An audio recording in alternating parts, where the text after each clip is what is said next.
Hello दोस्तों, नमस्कार। कैसे हैं आप सभी? सामान्य से ही होंगे, ऐसी मैं आशा करता हूँ। अब आज हम शुरू कर रहे हैं प्रॉफिट एंड लॉस। यहाँ पर लाभ और हानि एक चैप्टर होता है जो कि बहुत ही फेमस चैप्टर है। कुछ हमारे जो यहाँ पर हम अपना जो सिलेबस पढ़ रहे हैं, मैथ फाउंडेशन, इसमें अर्थमेटिक और एडवांस के दो यहाँ पर पोर्शन होते हैं। इन पोर्शन में हम देखेंगे कि कुछ ऐसे महत्वपूर्ण चैप्टर होते हैं। हालांकि महत्वपूर्ण तो सारे ही चैप्टर होते हैं, लेकिन यहाँ पर कुछ ऐसे चैप्टर होते हैं जो हर एक चैप्टर में अपनी परफॉर्मेंस देते हैं। जैसे परसेंटेज हुआ, यहाँ पर औसत हुआ, औसत के साथ साथ यहाँ पर रेशो वाला चैप्टर हुआ, अनुपात वाला चैप्टर हुआ, यहाँ पर लाभ हानि वाला चैप्टर हुआ। ऐसे कुछ चैप्टर हैं जो यहाँ पर आपको देखने को मिलेंगे कि हर एक चैप्टर में अपनी परफॉर्मेंस दिखा रहे हैं, अपनी गुणवत्ताएं उसमें दिखला रहे हैं। तो इन चैप्टरों को हमें इतनी गहराई से जानना है, इतने बेसिक से और अच्छे और हाई लेवल तक जानना है कि हमें किसी भी चैप्टर में इनकी कमी महसूस ना हो। तो ज़्यादा से ज़्यादा मेहनत करनी है हमें इन ज़्यादा चैप्टरों में। हालांकि करनी तो हर एक चैप्टर में मेहनत है, लेकिन इनको हमें बार बार इतना प्रैक्टिस करना है, इतना प्रैक्टिस करना है। किसी भी चैप्टर में इनकी व्याख्या हो तो हम सीधे ही अपने रोले में आ जाएं, अपनी परफॉर्मेंस में आ जाएं। ठीक है भाई, तो स्टार्ट करते हैं इस चैप्टर को। इस चैप्टर को लिखा है लाभ और हानि, प्रॉफिट एंड लॉस लिखा है। ये हमारा चैप्टर है। इसमें कुछ बेसिक सी चीज़ें मैं आपको बता देता हूँ कि लाभ क्या होता है, हानि क्या है, क्या होती है। हालांकि सब जानते हैं, लेकिन बताना अपना कर्तव्य है। ठीक है भाई, दोबारा से रिकॉल हो जाएगा भाई, क्योंकि बचपन से जानते आ रहे हैं कि लाभ किसे कहते हैं, हानि किसे कहते हैं। ठीक है भाई, ओके, एक बार और बता देते हैं, कोई दिक्कत वाली बात नहीं है। तो यहाँ पर एक क्रय मूल्य, विक्रय मूल्य, अंकित मूल्य, पहले इन तीनों पर चर्चा करते हैं। क्रय मूल्य क्या है? क्रय मूल्य का मतलब ये होता है कि आपने कोई भी वस्तु आप खरीदना चाहते हैं या लेना चाहते हैं, आपने धनराशि दी, वस्तु ले ली। धनराशि दी आपने, वस्तु ले ली, तो जो धनराशि आपके द्वारा दी गई है उस वस्तु को प्राप्त करने की, उसे क्या कहते हैं भाई? उस धनराशि को आप कहेंगे क्रय मूल्य। क्या कहेंगे? क्रय मूल्य कहेंगे। कॉस्ट प्राइस उसे बोला जाता है। फिर इसके बाद में बोला जाता है विक्रय मूल्य। विक्रय मूल्य क्या होता है? विक्रय मूल्य ये होता है कि मेरे पास कोई वस्तु है, मेरे पास कोई वस्तु है, मैं उस वस्तु को किसी और को बेच दूं कुछ धनराशि प्राप्त करके या कुछ धनराशि लेकर। तो जो धनराशि उस वस्तु के बदले मुझे मिली है, जो मिली है, वो क्या है? उस वस्तु का क्या है भी? विक्रय मूल्य है। ठीक है भाई, ये दो चीज़ें हमने यहाँ पे जान ली। क्रय मूल्य वो है कि यहाँ पर जो वस्तु खरीदी गई है मेरे द्वारा, और उस खरीदने पर जो धनराशि मैंने दी है, वो क्रय मूल्य कहलाता है। सीपी, कॉस्ट प्राइस कहलाता है। विक्रय मूल्य वो कहलाता है कि हमारे पास कोई वस्तु है और किसी व्यक्ति को मैंने वो वस्तु बेची, मैंने वो वस्तु दी, तो उस वस्तु को जो देने में जो हमें धनराशि प्राप्त हुई, वो क्या है? विक्रय मूल्य है। अब बात करते हैं अंकित मूल्य। अंकित मूल्य किसे कहते हैं? अंकित मूल्य उसे कहते हैं कि जब भी कोई भी वस्तु होती है और वस्तु बेचने के लिए हमने रखी है, मैंने वस्तु बेचने के लिए रखी है। अब बहुत सारी वस्तुओं का समूह है मेरे पास, तो मैंने क्या किया, याद के लिए मैंने हर एक वस्तु पर क्या कर दिया, उसका प्राइस लिख दिया, रेट लिख दिया कि यह वस्तु इतने इतने रुपए की है। मतलब मैंने अंकित कर दिया हर एक वस्तु पर उसका मूल्य। किसी भी वस्तु पर जो रेट अंकित कर दिया गया है, लिख दिया गया है, उसे अंकित मूल्य कहेंगे। और फिर इसके बाद में जब हम वस्तु को बेचते हैं, जो आपने रेट अंकित कर दिया था, जो लिख दिया था, वो क्या हो गया? जो मार्क कर दिया था आपने, जो वहाँ वस्तु पर रेट मार्क कर दिया था, अंकित कर दिया था, उसे हम क्या कहेंगे? अंकित मूल्य कहेंगे। लेकिन लेकिन लेकिन जब उस वस्तु को अब आप बेचना चाहते हैं, विक्रय कर रहे हैं, तो आप करते हैं मोल भाव होता है। मोल भाव कैसा मोल भाव? जब व्यक्ति आता है, बोलता है कि ये वस्तु कितने की है, आपने बताया सर ये 200 रुपये की वस्तु है। बोल रहा कि नहीं, मुझे इसे 195 195 में ये वस्तु चाहिए। कितने में चाहिए भाई? 195 में, 195 में चाहिए। तो आप क्या बोलते हैं, ठीक है 5 रुपये का ही अंतर है, ले लो वापस। तो उस पर रेट डला था 200 रुपये, लेकिन आपने वस्तु दी कितने की?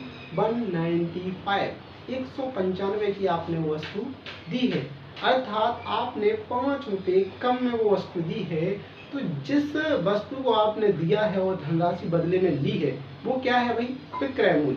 आपको विक्रय मूल्य मिल गया, लेकिन आपने तो वस्तु पर मार्क कितना किया था? 200, अंकित क्या किया था? 200।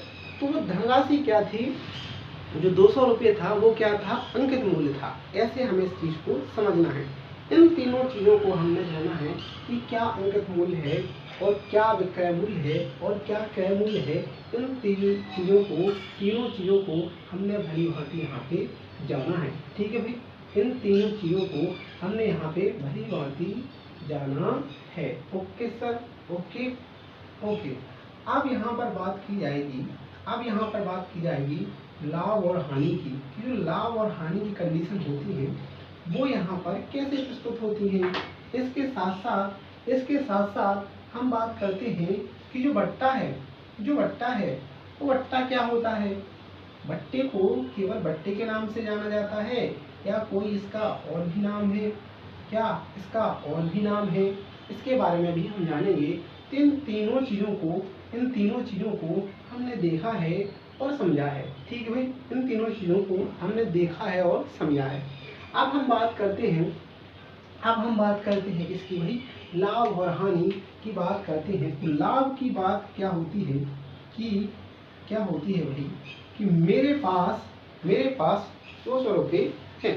ठीक है भाई, मेरे पास 200 रुपये हैं और 200 रुपये में मैंने एक पुस्तक खरीदी। पढ़ने वाले विद्यार्थी हैं भाई, पुस्तक ही खरीदेंगे, हम अंडे और मांस मदिरा नहीं खरीदेंगे। क्या खरीदेंगे भाई? हमने पुस्तक या पेन खरीदी, हमने 200 रुपये की पुस्तक खरीदी। ठीक है भाई, 200 रुपये की पुस्तक खरीदी, तो यहाँ पर हमने 200 रुपये किसी व्यक्ति को दिए। ठीक है भाई, किसी व्यक्ति को मैंने या दुकानदार को 200 रुपये दिए, उसने मेरे को पुस्तक दे दी। तो उस वस्तु को मैंने खरीदा कितने में? 200 रुपये में। तो उस वस्तु का क्रय मूल्य कितना हो गया? 200 रुपये। लेकिन कोई बंदा आता है और बोलता है भाई मेरे को ये पुस्तक चाहिए, आप मुझे ये पुस्तक दे दो और कुछ धनराशि मुझसे ले लो।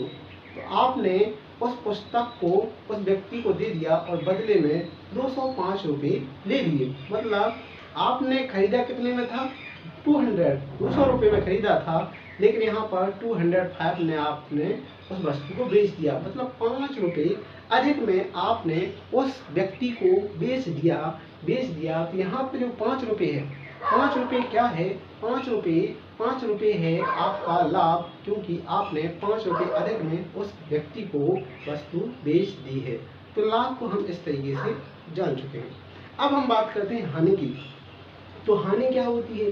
हानि ऐसी होती है कि हमने 200 रुपये की वस्तु खरीदी है, हमने 200 रुपये की पुस्तक खरीदी है, लेकिन सामने वाले व्यक्ति को हमने 195 में वो पुस्तक बेच दी। मतलब 5 रुपये कम में हमने वो पुस्तक एक बंदे को बेच दी।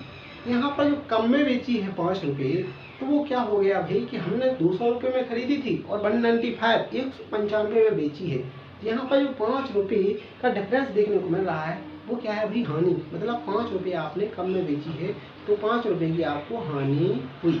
ठीक है भाई। अब आते हैं यहाँ पर लाभ और हानि को हम जान चुके हैं कि यहाँ पर कैसे यहाँ पर लाभ होता है। ठीक है भाई, कैसे यहाँ पे हानि होती है। ये 2 चीज़ें हमने यहाँ पे कंप्लीट की। Okay sir, okay. अब यहाँ पर बात करते हैं बट्टा। बट्टा क्या होता है?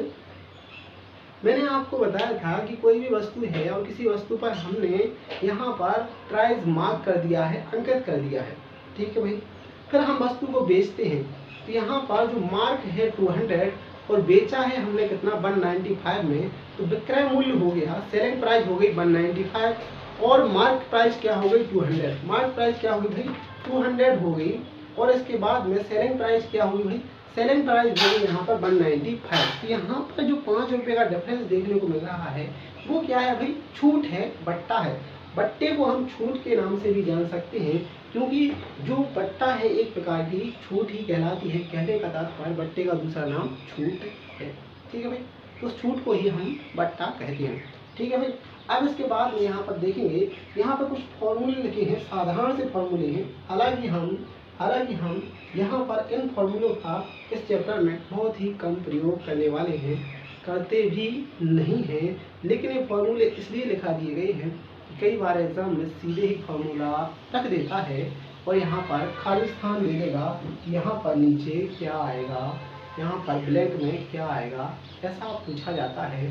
तो जब यहाँ पर सूत्र ही बंदों को याद नहीं रहते तो कुछ भी लगा के आ जाते हैं। जिस प्रकार से मैंने कंपाउंड इंटरेस्ट का आपको फॉर्मूला लिखाया था, सिंपल इंटरेस्ट का फॉर्मूला लिखाया था, उसी प्रकार से हर एक चैप्टर के फॉर्मूले में यहाँ पर पहले लिखा देता हूँ कि आपसे वो त्रुटियाँ ना हो। ठीक है भाई, तो यहाँ पर क्या लिखा है, प्रॉफिट परसेंट इक्वल टू लाभ यानी profit into 100 upon CP cost price. क्या है भाई, कॉस्ट प्राइस। कहने का तात्पर्य लाभ प्रतिशत बराबर लाभ को 100 अपॉन क्रय मूल्य यानी कॉस्ट प्राइस। ये फॉर्मूला होता है किसका भाई, लाभ प्रतिशत प्रॉफिट परसेंट का। जब हम बात करते हैं लॉस परसेंट की, यहाँ पर क्या होता है, loss percent equal to loss into 100 upon CP cost price. कहने का तात्पर्य हानि परसेंट यानी हानि प्रतिशत बराबर हानि गुणे 100 बटे में क्रय मूल्य। ठीक है भाई, ये हानि का सूत्र होता है। फिर इसके बाद में बात करते हैं डिस्काउंट। डिस्काउंट बट्टा की बात करते हैं, छूट की बात करते हैं, तो छूट का क्या फॉर्मूला है, discount percent equal to discount into 100 upon mark price. Mark किया है आपने प्राइस, मार्क किया है, अंकित किया है प्राइस, वो यहाँ पर आएगा। ठीक है भाई, तो ये फॉर्मूले यहाँ पर मैंने आज लिखा दिए। ये बेसिक सी इंफॉर्मेशन आपको दे दी। हालांकि हर एक बंदे को सब कुछ पता है, लेकिन हमें तो यहाँ पर प्रस्तुत करना ही है, क्योंकि शुरुआत जब हम चैप्टर की करते हैं तो बेसिक से करते हैं। बेसिक बहुत ही ज़रूरी है, प्रस्तुत करना भी बहुत ज़रूरी है, जो हमने यहाँ पे आज किया है। अब यहाँ पर कल से यहाँ पर इस चैप्टर के क्वेश्चन किए जाएंगे। बहुत ही आधार से मध्यम फिर उच्च लेवल की स्थितियाँ देखने को मिलती हैं। बहुत ही कम समय में क्वेश्चन हल किए जाएंगे। कब, जब हमारा चैप्टर चरम पे होता है, अंत में होता है, यानी जब हमारा चैप्टर खत्म होने वाला होता है, तब हम आपको हर एक कॉन्सेप्ट के एक नए तरीके बताते हैं, जो आप बिना पेन उठाए सॉल्व कर सकते हैं। हर एक चैप्टर ऐसी स्थिति आपको देखने को मिली है, इसमें भी अच्छी से अच्छी स्थिति देखने को मिलेगी। आप केवल विश्वास बनाए रखें। तो आज के लिए इतना ही रखते हैं, फिर मिलते हैं कल और देखते हैं क्या बेसिक और बेहतर देखने को मिलता है। आज के लिए इतना ही, धन्यवाद। जय श्री राधे कृष्ण।